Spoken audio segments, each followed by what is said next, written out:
Welcome everyone here in person and online. My name is Jackson Ewing. I'm a senior fellow at the Duke University Nicholas Institute for Environmental Policy Solutions and a senior advisor to the Asia Society Policy Institute, the organization which is hosting this event. The event is titled Industrial Decarbonization in China and Beyond. And we are very fortunate to have an excellent panel to discuss these issues, and we'll dive in quite soon. One logistical note that I think that everyone in the audience has already come to on their own, but I'll say anyway, is that these microphones that we'll be using go to your headsets rather than any external speaker. So if you want to hear us most clearly, please use those headsets. I'm going to introduce our speakers as we go along rather than all right now at one time. And I won't say much by way of introductory remarks, only that as our event description suggests, we see a robust conversation, as we should, on decarbonizing the transportation, power sectors, and the sectors that are really front of mind when we consider the generation of emissions in economies around the world. But we would be remiss if we didn't give a high volume of attention also to industrial sectors, which in many cases will be harder to abate and require abatement efforts that build on those sectors which come before them. In that regard, we are particularly fortunate to have here Tariq Mtaira, Director for Climate and Energy at the United Nations Industrial Development Organization, who's going to kick off our conversation here today. So without any further ado, Tariq, you've been involved in industrial decarbonization efforts for over 2 decades now. I'm interested in what kind of contextualization you can give to those efforts for our audience. What things have changed? Do you see growing momentum? Do you see growing prioritization towards industrial decarbonization now as compared to when you got started? Thank you, Jackson, and it's an honor and pleasure to be here with you. Indeed, to jump into the question directly, I would have to say that there's a lot of things have changed on the sort of the whole process and approach toward industrial decarbonization over the last 20 years. On the one hand, and on the other hand, there's also some persistent things you feel that they are not changing at all. But at least on the positive side, I think we have seen growing momentum around the linkages between if we link broadly the decarbonization to the energy use in industry. I mean, there has been a lot of interest and pickup of the link around industrial energy efficiency. We have seen development of tools, development of policy regimes. More countries have paid attention to even the competitiveness dimension of efficient use of energy in industrial production, industrial processes. And we have seen this picking up also across emerging and industrialized or newly industrialized countries. And we have seen also a better appetite among business leaders or let's say practitioners to see the linkages there. On the other side, also we have seen also a growing proliferation of financial instruments to support companies to invest in energy efficiency technologies. What remains persistent is, of course, the linkages between industry ability to pursue this as a business solution and energy pricing structure. And this is a pervasive problem in many developing and emerging countries. When you have excessive subsidies around energy, conventional energy prices, often the business case doesn't fly and you ended up lagging behind. What we have seen also in the last few years, a growing momentum around what we call the hard-to-abate sectors that has not actually been given enough attention. So there is a growing momentum right now to look at energy-intensive industries like steel, cement, chemicals, fertilizers, because the driver behind this is if you actually want to reach net zero targets by 2050, you have to start acting today, now, given also the nature of investment, cycle of investment, the type of assets that these firms have in terms of long-term assets. So all these issues are need to be factored. And so we see industry is starting to pay attention to these issues on the spot. Uh, I'm really glad you brought up that issue of the impetuses that these industrial groups are facing for decarbonization. That's something that we'll certainly return to in our conversation. I want to ask you also, though, a question that's kind of unique to your seat at UNIDO, which is what's the role that you see being played by intergovernmental organizations, your own organization specifically, but perhaps not limited to that now, and what could that role be? Where's the growth opportunity for that kind of intervention on behalf of international actors such as yourself and your colleagues? Thank you for this question. And I think this is an important one to bring here because if we want to get industry to change, a country by country approach doesn't work. These are internationally traded commodities, interlinked global value chains. So we need coordinated approaches where governments get together and agree on pathways, especially for the hard to abate sectors. So sort of we play a role from being a sort of a UN agency, a neutral partner, using our ability to convene actors. So we're active in the area of getting sort of commonly agreed approaches around standard setting for industry to let's say to disclose embedded carbon in commodities. Create a convergence on the policy side. For example, if you want to use certain policies like public procurement, it doesn't make sense if one country does it, but if you bring the coalition of the willing number of countries that are willing, sort of the large procurer of these commodities to cooperate with industry. So you need multilateral processes to bring a change in the global markets itself. So that's where we think there's a lot more work needs to be done. Do you see activity or potential in international industrial groups and coalitions of Chamber of Commerce type organizations or things like that? And is that something that UNIDO is involved in helping to facilitate or grow? Indeed, we do. We have a great momentum right now. We just launched in June with the Clean Energy Ministerial, which is a group that brings, let's say, countries that represent 80% of the energy use in industry globally. So these 25 countries around an industry decarbonization, where it's also a partnership with industry and the scientific community to also bring the kind of analytics that needed to transition on some of these issues. But we see also, for example, coalitions around steel from the private sector wanting governments to move on this because they want to have the certainty. They want to have the predictability of where the policy and the market demand is going so that they can do the investment. So we see actually a greater interest from the industry side on these topics because of exactly that. I mean, if we can give a signal to industry that there is a demand for low carbon industrial products, they will do the investments. The technology is out there, or the technology needs a bit of learning cycles and demonstration, but there's a commitment to do that.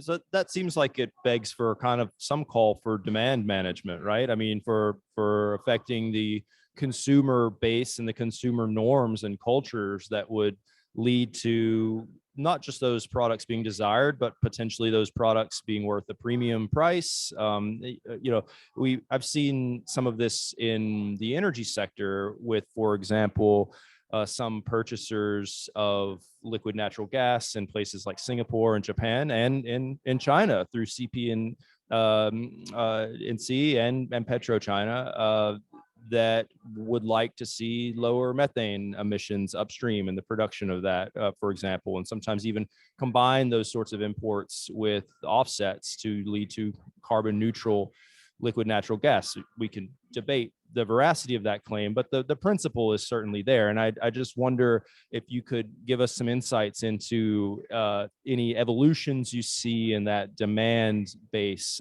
for these cleaner industrial products. Indeed, I mean, there is probably, I don't know if some of you managed to listen also to John Kerry yesterday. There was also a coalition of industry, not only on the government side, that they would committing to the procurement of let's say low carbon or zero carbon over a period of time of industrial product like steel, for example, or cement. But the biggest buyers in this segment, actually, especially on certain commodities, industrial commodities, are government, local government, national governments, and local governments. So we need to see also commitment from governments to green public procurement, and we're seeing momentum for this. I mean, sort of the last few weeks, we've been working with Germany, the UK, India, even India, and United Arab Emirates toward public commitments around green public procurement. But for that to work effectively, we also need to prepare the industry for that through, first of all, commonly understood standards for disclosure. So you need to prepare the ground. So how do you get industry to disclose in a unified or comparable manner, so that you can have trust and also transparency on the end user side around these disclosures. So more efforts need to be there. Need to be put there. So we do see absolutely. I mean, demand signals and change of behavior on the end user side is fundamental to this to work effectively. Well, thank you. That procurement point is fascinating. So procurement reform being certainly part of this equation. Final question before we move on, and apologies to our audience members. I should have mentioned this previously. Please, if you have questions, we would love to hear them at any point or after we hear our opening statements from all of our speakers here. I know you're not a technologist, but I also know that your work brings you into contact with a lot of emerging technologies on industrial decarbonization. And I just wonder if there's any kind of group or sector of new or next generation technologies, or any any singular thing like green hydrogen that you see as being potentially a kind of a high value or game changing approach, or rather if we need to avoid that kind of silver bullet thinking and always think in terms of baskets of new technologies and pathways to implementing the effective technologies that we already have that might not be, so alluring in their potential, but that are here now and are ready to go. So a final thought just about the technology side of this equation. No, I mean, absolutely. I mean, I think I would second the second notion.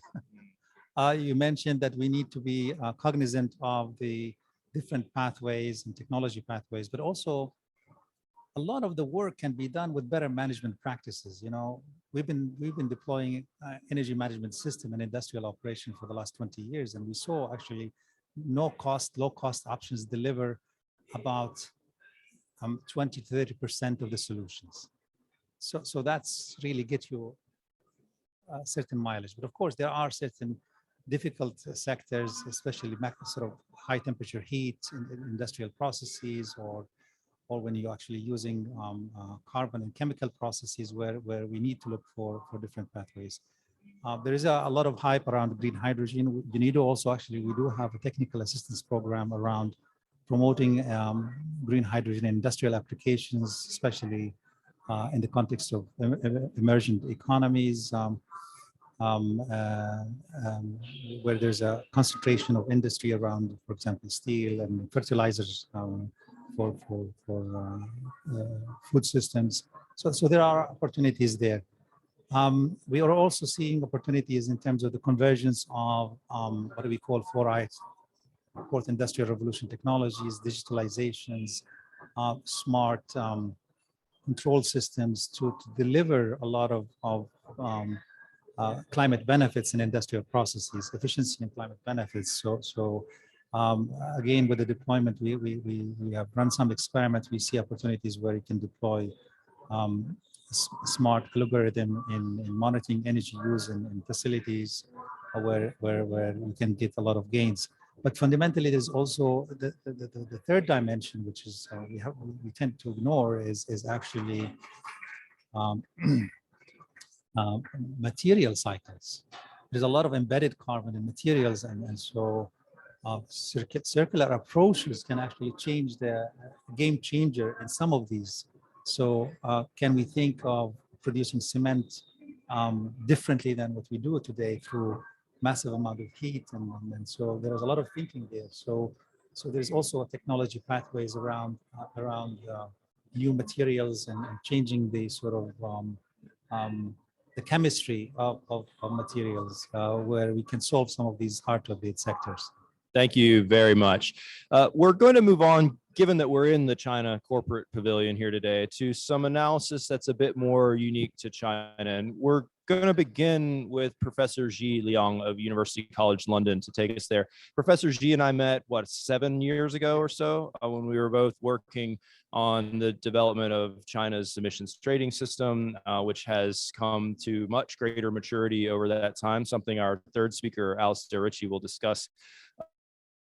But since then, Prof. Shi, you've become really active in convening these impressive groups of industrial players in China in some of the most important industrial sectors in the country that are really driving a lot of the urbanization boom, driving the transportation infrastructure gains, et cetera.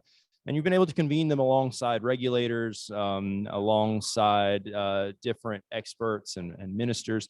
And I know that you've done a lot of work as part of that on carbon capture, utilization, and storage. But before we get to CCUS, I want to ask you to give us kind of a broad taking of the temperature of China's major industrial players in the sectors where you've been working. How do they view these decarbonization pushes? How do they view decarbonization in their overall priority list, both in terms of economic return, strategic investments into their future, and what's their conceptualization, and what are some of their actions on decarbonization?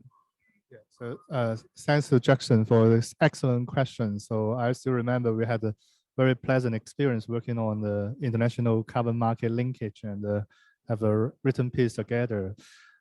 So I think right now, China, since the president announced the carbon neutral goal in September 22 in 2020, and the whole country has become very active, and every sectors are working extremely hard to address the goal and think about how to do it in a legitimate way. And industry sector from narrow stand, including like power, including cement, steel, petrochemical, are also actively working on roadmap and how to decarbonize the sectors. So at a sectoral level, there are association of different sector try to working out and mapping the technologies and economics and the technical viability of different climate mitigation technology, and draw out a roadmap how every industry may contribute to the peaking of carbon emission and also the carbon neutral goal in the long term. And usually the challenge part for industries to speculate how to achieve carbon neutral is always difficult because there are so many policy and technology uncertainty. And I have been worked quite closely with cement and the steel and the petrochemical sectors. And for the cement sectors, I think there are a few large firm, leading firm in the sector very actively addressing climate change issues, such as the Baowu Steel. So I think Baowu Steel has a huge team working on climate change and try to benchmark ArcelorMittal in Europe on how they mitigate greenhouse gas emission. I think last year they announced the target is to peak of carbon emission by 2023 and achieve net zero carbon emission by 2050. And apart from Baowu, there are a few other large steel players such as Show Steel, Hebei Steel are very active. Given China has contributed to more than half of global steel and cement production, so it will be very critical for the country's whole sector can tackle the problem and identify least cost solution and viable solution and transfer the skill and knowledge to other countries. In terms of, I can spend an hour talk about this, but in terms of specific technology, in the short term, I think they will widely deploy energy efficiency technologies, try to maximize the efficiency and maximize the recycle of the steel, because short process use electric furnace to produce steel and possibly import some scrap steel. But this cannot solve the problem. It can reduce the intensity of carbon emission. So in the longer term, I think there are two main pathways for iron and steel sector. One is to look at green hydrogen or blue hydrogen combined in the mining process. There's one furnace in Guangdong are willing to pilot this at a large scale. And the second is carbon capture, utilization, and storage. But both technologies still require policy incentive to make it take place. However, the large state-owned firm, because of the longer-term interest and political commitment, so there might be also to spend the money first and then get the incentive later. But for wider deployment, but it still needs the policy structure to be in place later on. Thank you. You landed there at the point where on the issue that I was going to ask you an additional question on. So I'm interested to hear more about the incentives and impetuses for companies to decarbonize in the sectors that you work on. You mentioned the net neutrality target of 2060, and it's really heartening to hear that that's having these practical impacts in the thinking of the folks that you're working with and the organizations that are a part of your projects. But of course, the net neutrality goal is only about a year and a half old, announced by President Xi at the UN General Assembly of 2020. And I wonder what the other mechanisms are, either regulatory or otherwise, as far as competitive advantage, reputational issues, for these companies to try to want to decarbonize aggressively. Is this playing out through targets in the 14th five-year plan outline? Is it playing out through sector-based targets, through the more granular aspects of the 14th five-year plan? Is the 2030 peak emissions goal front of mind for these companies? How much are they looking towards the regulations coming from provincial authorities or county or municipal authorities versus the national edicts? Tell us a little bit more about the impetuses, please. Yes, thanks, Jackson. There are a few different types of incentives and with possible approach to be used in the, for example, I use iron and steel sector as example. So like carbon market, China set up the national carbon market and make it operational from July 2021. And the carbon market is only covering power sector so far, but it's likely to cover steel and possibly cement in the 14th five-year plan. But rely on the carbon market is inadequate, although steel sector has experience of carbon market from regional pilots like Guangdong, Hubei, Chongqing, Shanghai. They all got steel plant, which has already participated in the carbon market. But in the Chinese context, once the president announced this political commitment, all ministries are now actively formulating policy to incentivize emission reduction. So I would believe in the 14th five-year plan to make climate emission reduction happen in the industry sector. Carbon market is not alone. There will be other sectoral policy, other department policy. For example, if you are building a new steel power plant, you will have a very rigorous carbon emission control policy, no matter which location you are going to build. So in the permitting process, it will going to have a very rigorous and robust regulation.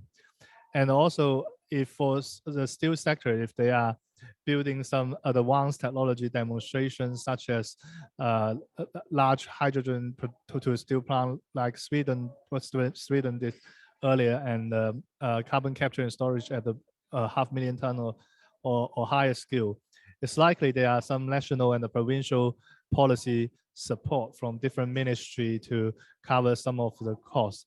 But it depends on who is going to be the pioneer and is likely to take advantage of a potential, we call it policy window or policy dividend for earlier stage projects. You've talked about piloting a couple of times, and China has a well-worn history here. The pilots that led to the national ETS that you just referred to, but also pilots on smart city infrastructure and efficiency. We have now, I think, quite promising pilots in the power sector reform sector or space, where we see a more liberalized power sector market in 7 different locations around the country. A real culture in Chinese policymaking and private sector activity around trying some things out and using different situations and areas as laboratories to see what can be scaled up.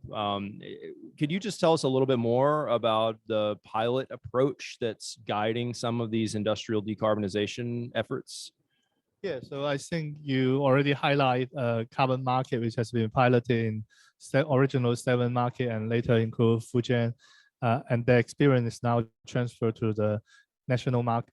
Although I will call the national market still at the pilot, there's a quite early stage. And for different sector, there will be some pilot program to look at how to decarbonize some technology which could fit in the emission reduction trajectory in the long term. So for example, the steel sector, I mentioned if the current steel product has not changed, then we can use CCS, we can use hydrogen, but there might also be other potential life cycle approach, which is to use alternative material in construction. There are many this type of pilot program. And there are also a few cities piloting different climate policy, climate finance approach, which if it's successful, it may be used at the national level. Earlier we talked about how to better use limited climate finance. So this will also help industry to best utilize the government's funding, public funding. Yeah, thank you. We've been dancing around a bit of the CCUS question, but this is something that that you know of on a granular level. So what's going on CCUS in China? So there are very divergent views on CCS since the carbon neutral target being announced. Obviously, more people believe CCUS is an important technology. In the past, a lot of people, experts in the climate community in China believe it's a reserve technology or called transition technology. And now is in many cases call it a backbone technology which guarantee the target can be achieved in the country is fundamentally important. And recently, the president of China, Xi Jinping, visited the CCS project in Shandong Pouring, which is the first time of a visit to a CCS project. So since the carbon neutral target is announced, to my knowledge, there are more than 20 to 30 CCS projects being proposed and started the development process. It's more than the last 10 years, new projects. And I can see the industry have very strong enthusiasm towards demonstrating and piloting CCS.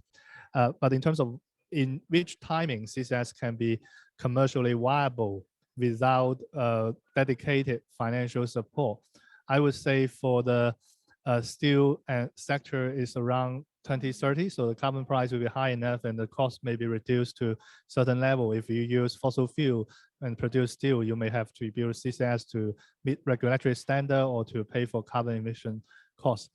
And for power sector, it's about the same timing. Now, maybe it will be brought forward if the international, at a global scale, the ambition has been brought up. And bear in mind, but still power demand, the CO2 concentration is relatively low. Therefore, the capture cost could cost about 40 to $70 per ton CO2 and to capture plus transport and storage. But for the high concentration sector, like a petrochemical plant, fertilizer plant, hydrogen production process, and the CO2 come out sometimes 98%. On natural gas processing, originally the CO2 will be purified. So this CO2 to get rid of the per ton cost is about $20 or even less in China. So I would guess, I would predict by 2025, there will be about 100 million to 200 million tons CO2 from this high concentration sources will be handled, which is most of current market have not been expecting. That will provide a chance to build up some infrastructure for the transition in using the technologies. Yeah, that final point's really captivating, and it kind of leads me to wonder about the U in CCUS. Are there particular types of utilization that China is emphasizing or prioritizing, or that you personally see as promising? We hear about cement often, but that's not exclusive. So tell us about the utilization side, please. Yeah, so I started working on carbon capture since 2005. We always see the most viable utilization technologies is CO2 EOR to enhance oil recovery, which has been widely deployed in North America and a few other countries into the Middle East. But there might be other technology currently at the pilot or demonstration scale. And if from science point, if they can break through, it may be used up, maybe deploy. And I think for policymakers and industry practitioner, decision maker, they are very, very, very keen on utilization technologies.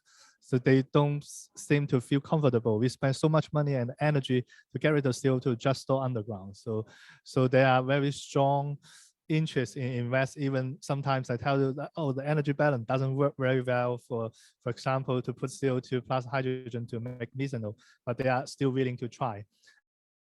Also, there are different pathway chemical utilization to produce some chemical products, and the CO2 converted into concrete and to accelerate the carbonation for the carbonation process. And there's also some scientists from Chinese Academy of Science try to convert CO2 into food and into some organic materials. So from science point of view, it really depends on whether future catalysts or any breakthrough. We can't reject any chance, but at the moment, if we want to do CCS at a large scale for emission reduction, it may still have to do geological storage or CO2 EOR. But yeah. So I understand the argument for EOR, enhanced oil recovery, combining that with CCUS. Crudely put, that this oil is going to be recovered inefficiently without CCU or without using the CCUS technology. And by deploying it, you can recover that oil, which is going to be used regardless in a more efficient manner, and store some of your carbon emissions at the same time. But some would, of course, argue that this is a fairly self-defeating prospect to be recovering oil reserves using carbon capture utilization and storage. That, in fact, the furthest thing that we should be using CCUS for is to get more fossil fuels out of the ground. And some would also suggest that CCUS has the moral hazardous quality of reducing ambitions for climate change mitigation along other fronts, with reducing our emissions footprint, that it can be viewed and send perverse market signals to industry and to power sectors for that matter, that business as usual can still be viable because we'll just be able to capture the unwanted carbon emissions and store them or utilize them in some other way. So how are those arguments viewed in China or by you personally for that matter? Yes, I think that there's also a growing amount of people understand the CO2 EOR, in particular because China's geological structure and the oil reserve is different from North America. So it's not that much a CO2 EOR opportunity as compared to Canada and the United States, like Texas, Alberta, a huge opportunity. So EOR is a possibility, but it's still very limited. And we talk about the earlier workshop, we talk about baseline additionality. So even without CO2, there might be other water or other nitrogen, what other gas can be used for EOR. But there are growing interest on just put CO2 underground for geological storage. And China National Offshore Oil Corporation recently made the decision to put CO2 offshore saline formation just for CO2 storage. So originally, when they produce oil, the CO2 will just split and go to the atmosphere. And right now, one of the new field, they will try to re-inject the CO2 back, maybe make it the third offshore CO2 storage project in the world. So we will see people's mindset as continually changing. And perhaps at some point when regulatory standard and or the carbon price is high enough, and people will believe on whatever option viable they will use to make it happen. Last CCUS question. Of course, geological storage is dependent on having the right kind of geology to make that possible. And that's not true everywhere. What's geological storage potential like in China? Yeah, that's an excellent question. So in China, the best place to store CO2 is in the northwest of China, including Ordos Basin, so Shanxi, Inner Mongolia, Shanxi, and also Xinjiang basins, Xinjiang province, and also Shandong, Hebei.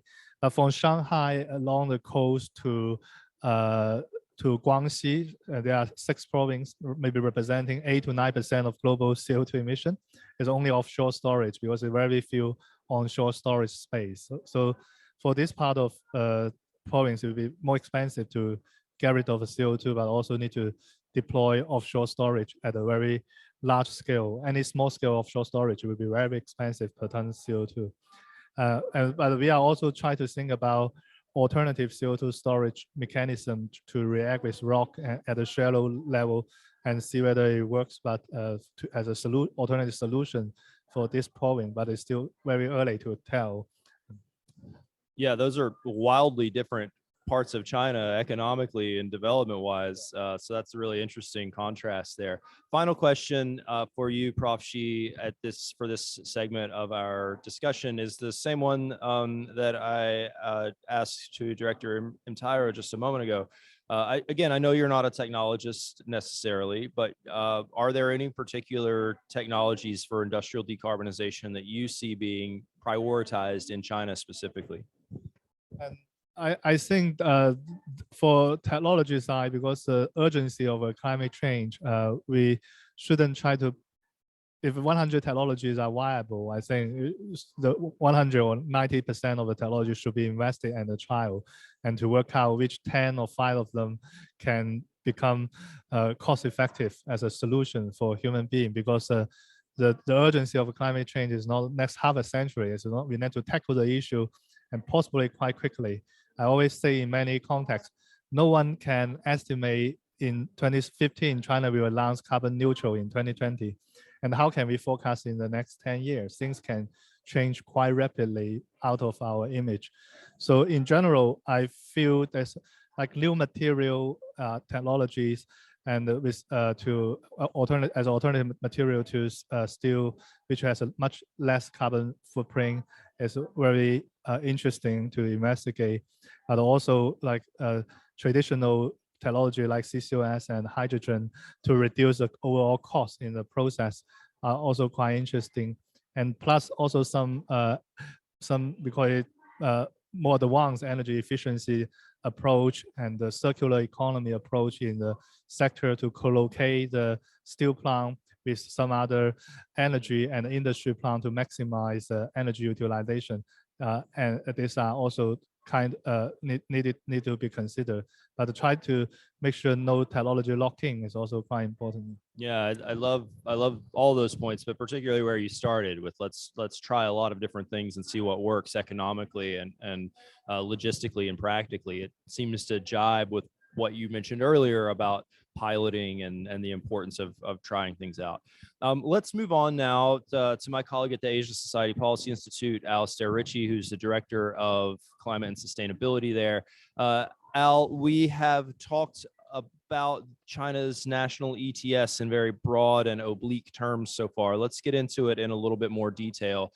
This is, of course, part of our conversation on industrial decarbonization because, as Prof. Xi just mentioned, we do see the absorption of some major industrial sectors into China's national ETS to be forthcoming, and not in the distant future, but in the near future. So to contextualize that a bit for us, can you just let us know what some of the core characteristics of China's national ETS are now, the extent to which those make it conducive to bringing in industrial sectors, and what considerations are currently being worked on to make that possibility a reality? Great. Thank you very much, Jackson. And yeah, so in terms of the key characteristics of China's national ETS, I'd probably split it up into three main points. Firstly, a key characteristic is that it focuses on the major emitters. Perhaps an obvious point, but it's an important one because it means that the management of the system is more cost effective. So the system targets that a relatively small number of major players. So the power sector is the first one to be included. Then there will be aluminium and cement and steel and petrochemicals, etc. The other characteristic I would say is that there's a number of design elements of the China's national ETS that all point towards a kind of gentle start, a soft start to the policy, which perhaps in the long term is not ideal, but there's a transition. So basically, the policy is output based. So a company will get their allocation of emissions based on their production in any 1 year. So that doesn't penalize companies that are significantly expanding. There is, at the moment, 100% free allocation.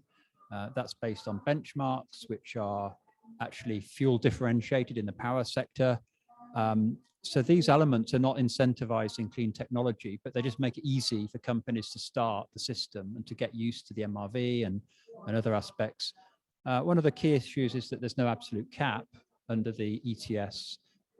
That's also, it makes it politically easier to implement, more acceptable to industry, but it's widely recognized now that there will need to be an absolute cap on total emissions. There will need to be less free allocation and more auctioning, particularly driven by the new EU's carbon border adjustment mechanism that's getting people to really think about the ambition level of the policy.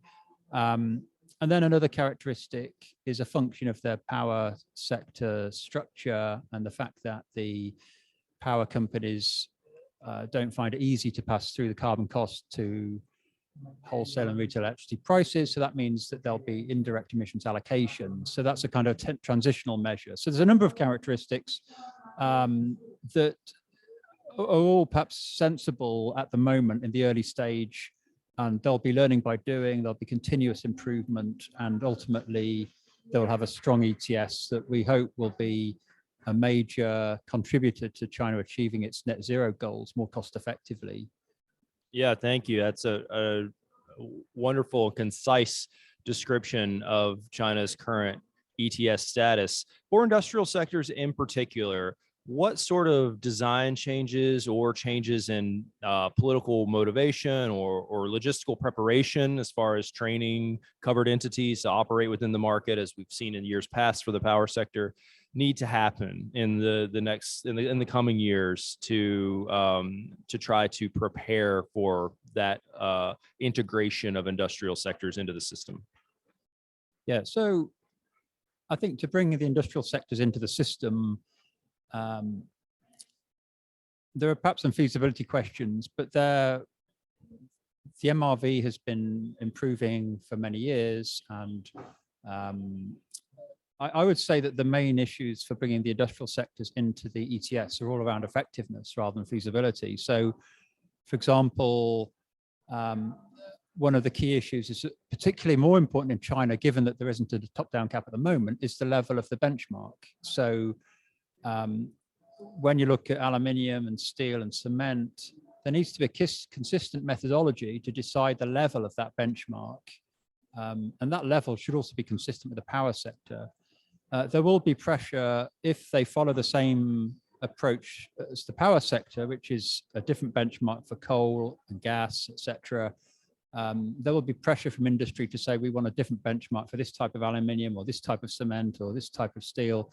And that's all sending the wrong incentives. Really, they should follow the example of the EU. So one product is one benchmark, and that the benchmark needs to be ambitious in its level. So I think the California experience is quite interesting, where they could simply take the weighted average performance in a sector and then decide the ambition based on a percentage reduction from that weighted average. So I think that the benchmark setting is really critical, and that's going to require strong political will and very consistent harmonized approach, and also how that reduces year by year, because until China has a cap aligned with net zero goals, it's going to have to manage its total emissions through the benchmark value. The other critical issue is because China will be allocating indirect emissions, it's going to face a significant issue with the aluminium sector because it's very reliant on electricity consumption. And it's probably the first country to really face this critical issue of how to allocate indirect emissions based on electricity consumption. So what emissions factor to use? Is it national level, province level? How do you reward aluminium companies that are using more renewables? And that's a really significant point. And I think there's going to be pressure from industry that particularly the poor performers are going to suffer financially. And the government needs to take a strong line on providing the right incentives, rewarding the best performers, but dealing with the poor performers in a way that is appropriate and has, I guess, has carbon leakage goals in mind as well. But I think those are the main issues. It's more about effectiveness. In the long term, the effectiveness is more about the level of the GHG mitigation in the industrial sector, and that's all down to the carbon price signal. So that will link to the level of the cap, and it will also link to the amount of allocation auctions instead of free allocated. So the biggest issue, as we've seen in the EU system and the Korean system, the industrial sectors haven't made significant reductions yet because the carbon price isn't high enough. It needs to be much higher than current levels, and that requires a tight cap. And then the other major opportunity is the linking to the carbon cost pass through to electricity prices, is the ability to auction and to use the auction revenue to support the projects that Prof. Xi was mentioning about, to provide revenue to support CCUS, to support hydrogen steel making. So there's a number of interconnected issues, but the key issue is really to get a strong carbon price signal to drive the GHG mitigation in the long run. Well, thanks, Al. You already anticipated and answered several follow-up questions I was going to ask you, so I appreciate that. Just one note on this issue of subcategorization of benchmarks that you referred to as potentially a force for sending the wrong signal in industrial sectors. It's been interesting to watch the evolution of that issue in the power sector, where original plans for benchmarking had 11, 12 different subcategories for the power sector alone. That ultimately collapsed down to 3, to a much smaller number, but still, the collapse, or the collapse is not the best word here. The reduction of subcategorization even further, I think, could send a stronger signal. But we quickly get into issues of political appetite, right? What is the political appetite to close the least efficient facilities that are not going to be able to make such a tight benchmark? What are the challenges of windfall profits for those that start at a much more efficient or technologically advanced position? And I think there's an argument that some of those issues will be every bit as difficult or even more difficult for the industrial sector. We have a question from our audience member. I don't want to delay that at all, so let me just come around with the roving mic, and you can direct that in any direction you like. Thank you. Thank you very much. Can you hear me? Yeah, okay. I'm Claude Lauria. I'm working for the Global Cement and Concrete Association. So we represent 80% of cement production outside but also several key Chinese players. And our members have just committed to deliver net zero concrete by 2050. I agree with many things that were just said, and I really encourage you to look at our roadmap. Key for us is obviously now the policy support to develop this, and then also the financial support. And I'm not sure we have really nailed down these two questions. And CCS is obviously playing a key role in our reduction pathway. 36% of the emission reduction are to come from CCUS. We know that the technology works, but how to turn this now in an investable proposal? So obviously carbon pricing, but what are the other financial instruments? And my view is that we see a lot of tools that are about loans, but how can we help industry to de-risk the technology and make sure that we bring it to commercial scale? Thank you so much for the excellent question. I'd like to hear from all the panel members on this. So perhaps starting with Director Mtaira for a kind of a broad answer that goes beyond China, and then hearing both from Prof. Xi and from Alistair on the Chinese situation from your unique perspectives. Also, just a note to our audience members, please just get my attention if you'd like to ask a question, and we'll go ahead and go from there. Let's begin with Director Mtaira, please. No, thank you. I mean, indeed, I mean, support to industry is one of the big questions on the table, but also there are two factors to this. One is access to climate finance, concessional finance from the perspective of developing countries, so that their industry is able to transition. So the package there is probably would be different than the package would be available to industry located in Europe or the US. So there's a bit of a differentiator on the package. But I think broadly speaking, on the policy side, what we've been hearing from the industry, I mean, we have members of your network in our industry decarbonization initiative, and the key message that we've been getting is clear signals on the demand. So obviously sort of that would trigger the motivation to the investments on the, and where the demand is concentrated, as I said earlier, is through the ability of certain government, particularly where affordability, affordability to take the green premium on this, to nudge industry to do the early stage investments. So these are the two variables I can see, perhaps more nuanced. So thanks for your question. It's an excellent question. So I also work for a couple of cement plants on to help them in China to work on how to peak and carbon neutral. And it's usually very difficult in this sector.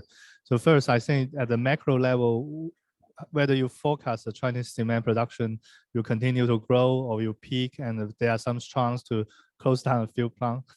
And then secondly, there are a few technology which you can reduce carbon footprint. First, it's obviously reduce the clinker ratio, which China's clinker ratio is still much higher than Europe, and I think there are still space to reduce it down. And secondly, there are still some plants can utilize the heat for generating electricity on site, and there might be still some space, but very, very marginal, very small. Then carbon capture and utilization and storage, which is the cost is quite high, but more challenging. It's not the cost, it's because sometimes cement plant is not built near the sea, but many power plants, steel plants, they are very on the coastal area. The cement plant is usually built on two criteria. One is very close to limestone site. So the longest distance transfer perhaps in the world is about 60 or 45 kilometers. It's in Guangdong in China. It's a very long belt. But you can imagine then when you build a cement plant, you have to find the limestone. Then the limestone site is usually not matching with the CO2 storage site. Then that will make some plant will have a carbon emission lock-in status. So some steel plants really, cement plants are really panicked. So what can I do? So if we transfer the cement CO2 from inland of China by 200 kilometers and then ship outside to CO2 storage, in particular offshore, which will be quite expensive. So in the long term, for those plants, either it's been closed down or we consider as a hard to abate sector, need to offset the emission by some high quality credit, or if there's a new technology breakthrough to utilize the CO2, or there might be an option. So many large cement firms, they are investigating how to handle CO2 utilization aspect. So I think these are the primary issue cement industries are currently facing, and because of the CO2 flue gas from cement plant is about 20–25%, which is higher than power sector, but there's also some small particularly in overall the capture cost might be still slightly higher than the power sector. So there need a lot of technology improvement to change this field. But we are closely looking at this sector and see what we can do. Prof. Xi, before you hand off, could you please just explain for some of our audience members, certainly not our questioner, what you mean by clinker ratio, what that refers to? Yeah, Papa, you are the expert. So in this clinker ratio is after the cement calcination process, it's like the main material in the cement, but it can be mixed with other material to reduce the clinker ratio, and then you can reduce the energy consumption and produce each ton of the cement. Oh, thank you. How did he Maybe do? That's a good answer. No, it's an excellent explanation, but for non-technical audience, I used to say it's efficiency. So concrete is what you see. That's what we build building. Cement is what you buy in the bags in the DIY shop. Clinker is actually the material that makes concrete harden. And actually, clinker to cement ratio is how can we the CO2 intense part of the process is the clinker production. This is where all the CO2 is emitted, and it's to use less of that clinker to build the buildings and infrastructure. Thank you very much. So one exciting point about cement, to be not too pessimistic, is the cement when it's making concrete is absorbing CO2. If the earlier process can make it near zero emission, it can be a very good negative emission technology. Great point. Al, from the perspective of China's national ETS, how do you respond to our question here? Yeah, I think it's a great question. And I think from the point of view of the role of carbon pricing in providing finance is an area I'm particularly interested in. And I think that it's also an area that can encourage more business buy-in of the policy itself. So I think that one of the major, well, perhaps the two major opportunities modeled on perhaps the EU, but could be taken further. Firstly, the auction revenue recycling. In the EU, the money is transferred back to member states, and there's a requirement for what percentage needs to be used for climate purposes. But auction revenue recycling could be more targeted at ETS sectors that need massive investment in deep decarbonization technology. So the use of that auction revenue can be more focused and beneficial in China and in Korea and other countries. And that revenue will increase in value as the cap is aligned to net zero goals. We know that Korea just announced a 2030 target of 40% versus 26% previously. So the carbon price is going to shoot up as we're seeing in the EU. And as that shoots up, the value of the revenue is going to go up. And also the innovation fund is, obviously you're extremely familiar with that, and that's as that sets aside a certain number of allowances, the value of the innovation fund will multiply as the carbon price goes up, and that can be more strategic for supporting technology that's not yet commercial, it's not yet developed. But I think it's really important to make the carbon pricing work for industry at the same time as protect against carbon leakage. But at the same time, it's really interesting to think about what's happening around the world, this acceleration of development of new technology to meet net zero, and the commercialization is going to be rapidly accelerating, and things will become more economic, just as renewable energy has become cheaper than coal in certain cases. I think these technologies, as every sector looks to develop its net zero strategy, there'll be huge investment in new technology. And the role of some form of carbon leakage measure will be to protect industry that's investing in that and that's having to suffer that high carbon price.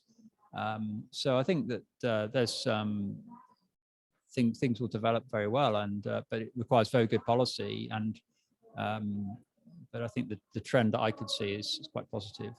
Yeah, your point, Al, on the use of auctioning revenue, I think brings up how important decisions at the policy level are about how such auction revenue might be deployed. There's a temptation in many contexts, I'm not saying necessarily in China, to utilize some of that revenue to soften the blow of the regulation itself. A lot of the discussions in the United States at a national level have really revolved around revenue neutral carbon pricing plans, taxation plans, or ETS plans, where the money is funneled back to taxpayers or funneled back in various forms to the businesses that are covered. And what you propose is quite different. It's using those revenues to actually fuel the sorts of technological transformations that we want to see. So it's important that those decisions get made, at least partly in that direction. We have another question from the audience. Hello, am I audible? So I am from the chemical industry in India, the specialty chemical industry. So two questions I had. One is, from the looking at some of the examples that you gave were big commodity items, right? Cement or steel or concrete. But when you go slightly downstream, the petrochemical derivatives, the amount of products increase drastically, as in it will be in the thousands. So the benchmarking challenges being faced right now will only grow exponentially.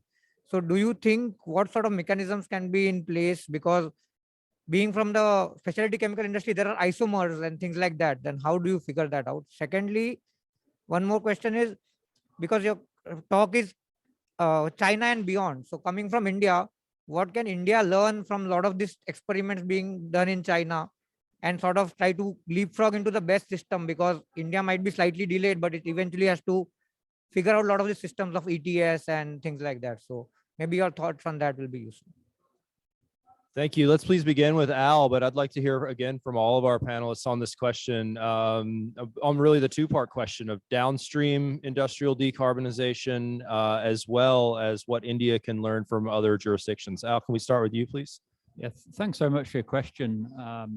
That's a really good one. And I think firstly, looking at the chemical industry from the point of view of benchmarks for an emissions trading system, the approach, well, there are different ways of benchmarking. So the ideal situation would be benchmarking a single product, where that's a significant product in the industry, where it's cause of significant emissions, etc.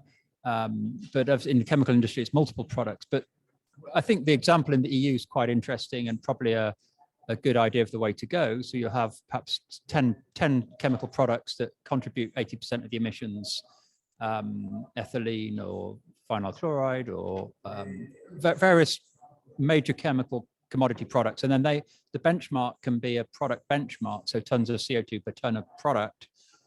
Where that's not possible, the benchmark can be based on input. So in Korea, we've done a paper on benchmarking in the Korean petrochemical sector, so you might be interested to see that. So in some chemical processes, the input into the process can be measured, but the output is more difficult. So you can benchmark by input instead of output. You can benchmark by fuel consumption instead of product.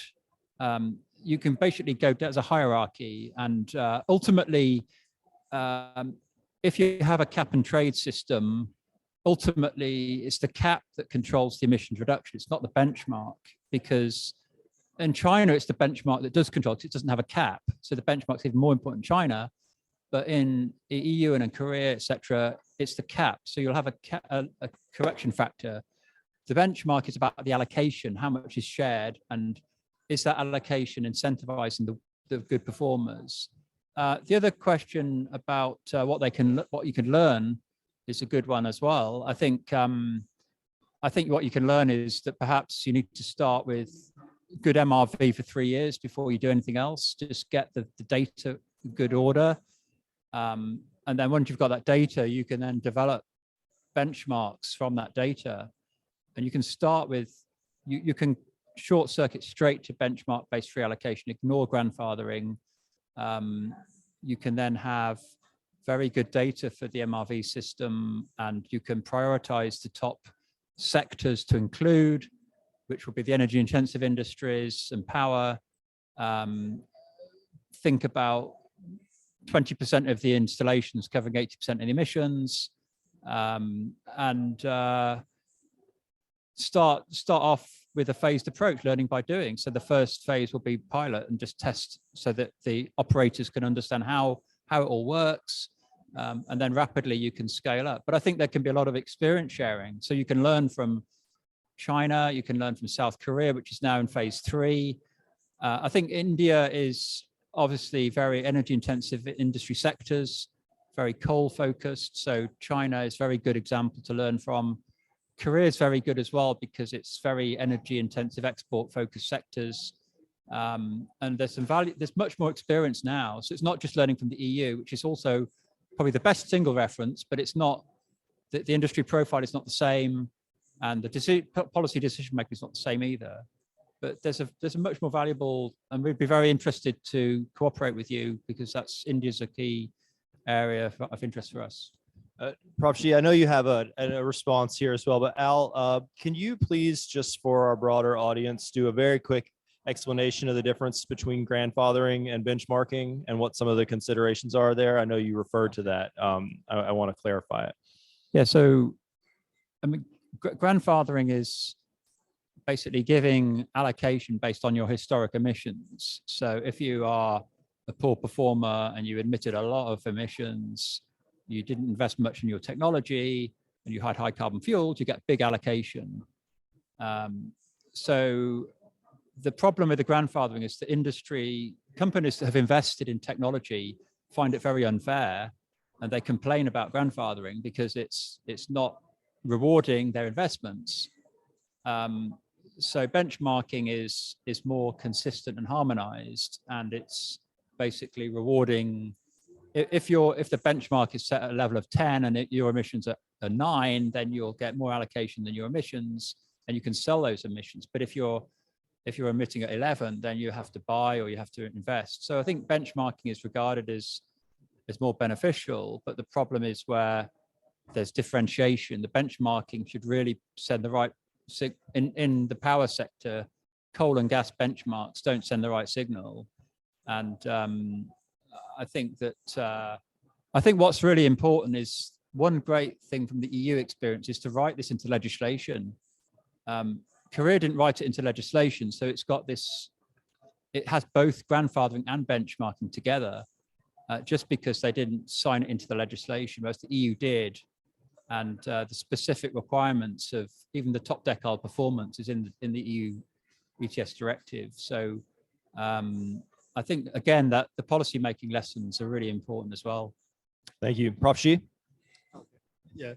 So I think you make a very interesting point. And I think that there are also some lesson experience China can learn from India, like Tata Steel is actually doing very well and doing a lot of approach, innovative ideas and being deployed.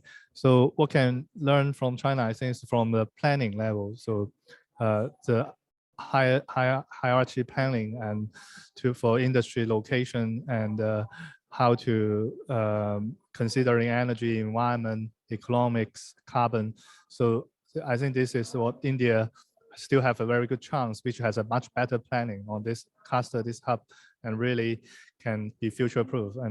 And secondly, on the business side, that in China now, how to working on products carbon footprint is a really good business. Many people making a lot of money.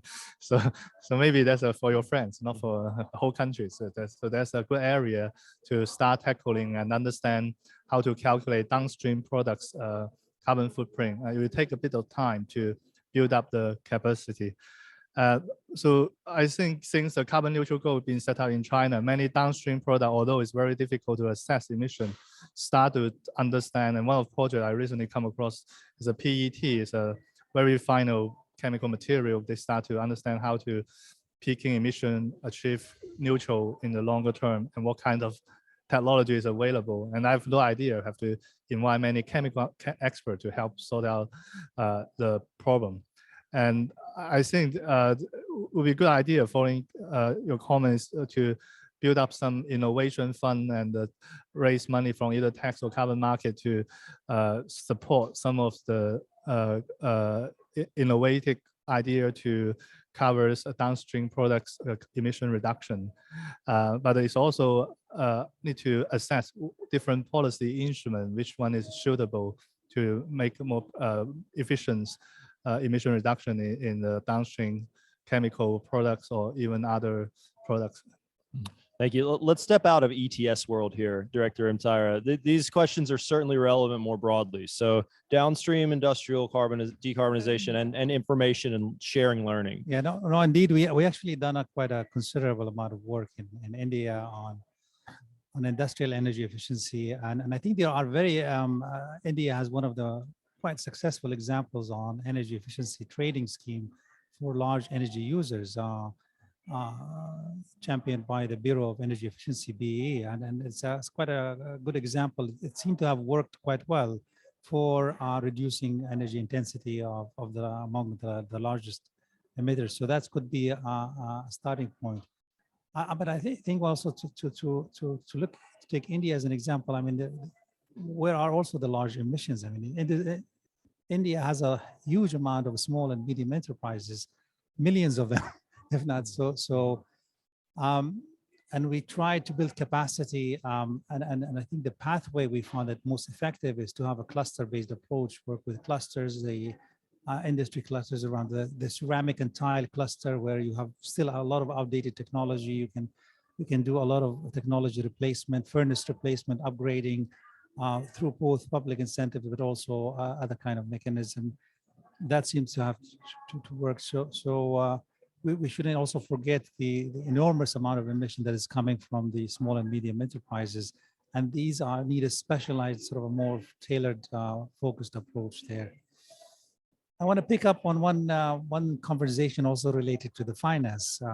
So when we talk about also financing the decarbonization through perhaps carbon trading schemes, we have to keep in mind also that the growth of production and sort of on the leakage side, the growth of production and consumption of these industrial commodities will mostly happen in emerging and developing countries. I mean, as they industrialize. And so we need also to be cognizant of how do we bring industry in those countries on board without sort of jeopardizing what do we call the growth prospects of these industries. Thank you. Thank you. We have another question from the audience, please. Thanks for your sharing, and I'm a year 3 student from the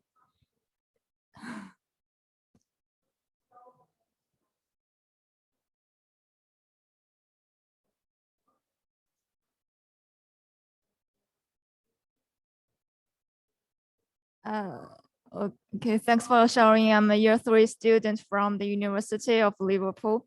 I got a question related to the small business and enterprises.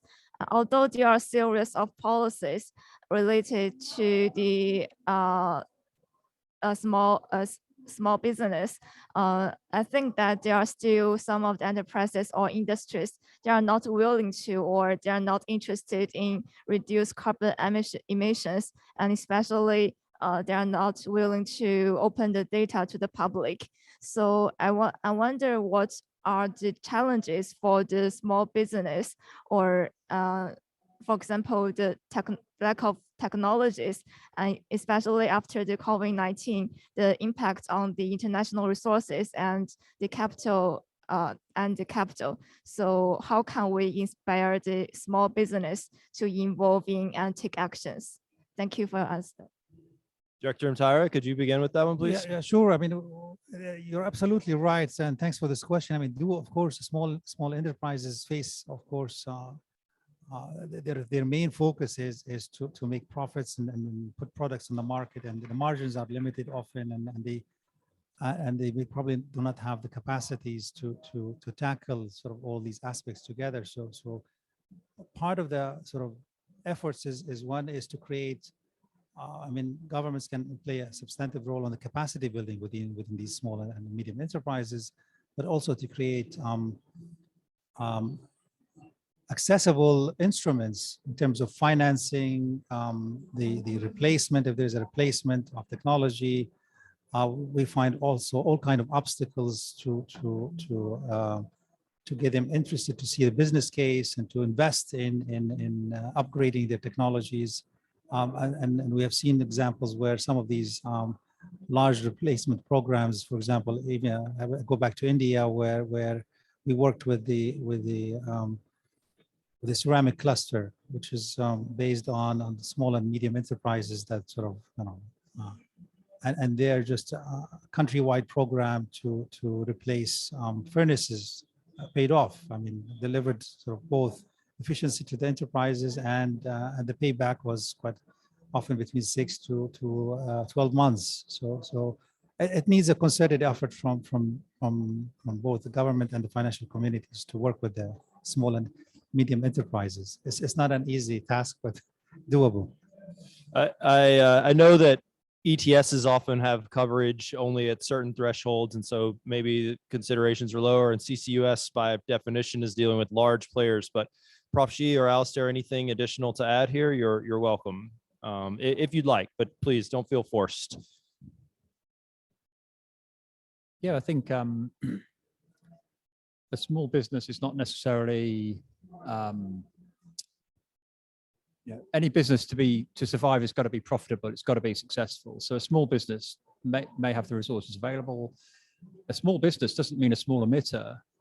A small business could be a power station. It could be a coal power station. So I think there's I think that the policy needs to be appropriate, and it needs to set certain thresholds for inclusion, but it also needs to set certain, perhaps with the example of the EU ETS, the MRV requirements for small businesses, for small emitters rather, are less onerous. But equally, a small business might have simple options for compliance as well. So, but I know that in the policy-making process, small businesses are part of the assessment of impact on competitiveness and economic impact of a policy. So it's obviously an important aspect in policy-making to make sure that the policy is not unfairly detrimental to small businesses, but I don't think we should assume that they're only small emitters, and I think that the policy needs to be prioritizing on emissions. In the case of the Korean ETS, the threshold is 125,000 tons a year at the entity level, or 25,000 tons a year at the installation level, regardless of sector. It doesn't matter if you're a small business or not. So it's very simple. But yeah, I think there needs to be some degree of prioritization and not worry too much about the very small emitters, but not confuse that with small turnover or financial capacity. Thank you. Prof. Xi? Yeah, so since this is a very good question, which majority of policymakers ignore, and I also agree large emitters should be prioritized first. For small and medium business SME, I think the priority is to let them understand the transition risk. If you are a family hosting the co-washing company with 10 people for 3 generations, what are you going to do in the next 10 years? You probably don't know unless you really care climate change or watch the news every day. So if there's adequate information and knowledge being passed by through different channels to help small business to understand the transition and manage the transition risk, and will be very efficient for society. And there are some large firms in China from social responsibility plus some long-term investment perspective are developing some SaaS software program for small business, very easy to use to tackle climate change issue. That might be a good way to do it with very low cost. And small business, sometimes they participate in SME association. So association might be a circle to have some event or lectures to talk to this small business boss, what this issue may affect your business and how you may consider different climate mitigation options. So I think the government policy support to help them to have better information and knowledge will be quite useful. So, yeah. Thank you. We have time for one more question, if any of our audience members have one. No? Okay. In lieu of that, I would love to give our panel members time for one final thought. So let's please begin with you, Director Mtaira. Take this any direction you'd like, but I want to hear largely from each of you about how you would conceive of success in industrial decarbonization. So if we're at COP 36 in 2030, what would we be, 35 maybe by then? What are the sort of things that you would be able to look back on and say, well, we've made real progress here? Well, I want to take it from the perspective of the constituency we work with, developing countries or early industrialized countries. And I mean, I think the success for us is to be able to work with them, that we can deliver both prosperity, higher manufacturing value addition, but in a carbon neutral way. And this is quite a challenge. So how do you converge industrial policy and climate policy toward sort of a common goal in the early industrialized economies? And that requires also an intense cooperation with technology providers, with the international community, but also aligning climate finance to the development objective of those countries. And if we can achieve that, we would probably make a difference there. Thank you. Thank you, Prof. Xi.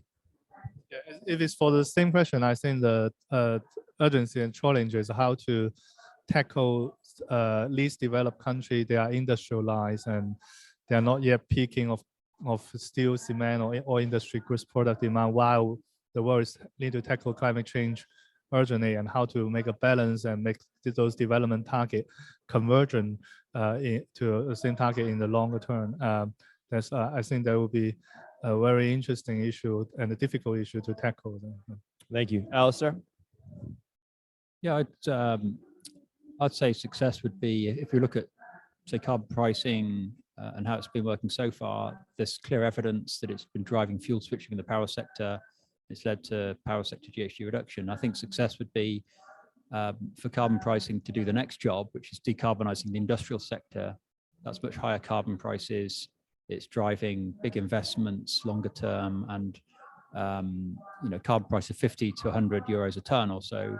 So success would be extending the role of carbon pricing in line with net zero goals, but also more rapid introduction of carbon pricing in other countries, that, like India, for example, that can learn much more quickly from other countries and can get a carbon pricing system up and running, not making mistakes that other countries have made, but encouraging other countries to more quickly uptake policies, and then more consistency and harmonization in the policies themselves.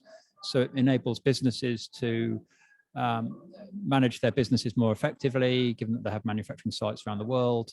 And it avoids the competitive distortions, and it avoids the need for things like carbon border adjustment mechanisms. So I think that that's what I would say would be success. Thank you. Thank you to our audience members for such excellent participation and for voting with your feet to join us here today. I know there's always a lot going on at COP, so we appreciate that you've spent this time with us. Please join me in thanking our panel members for their wonderful insights.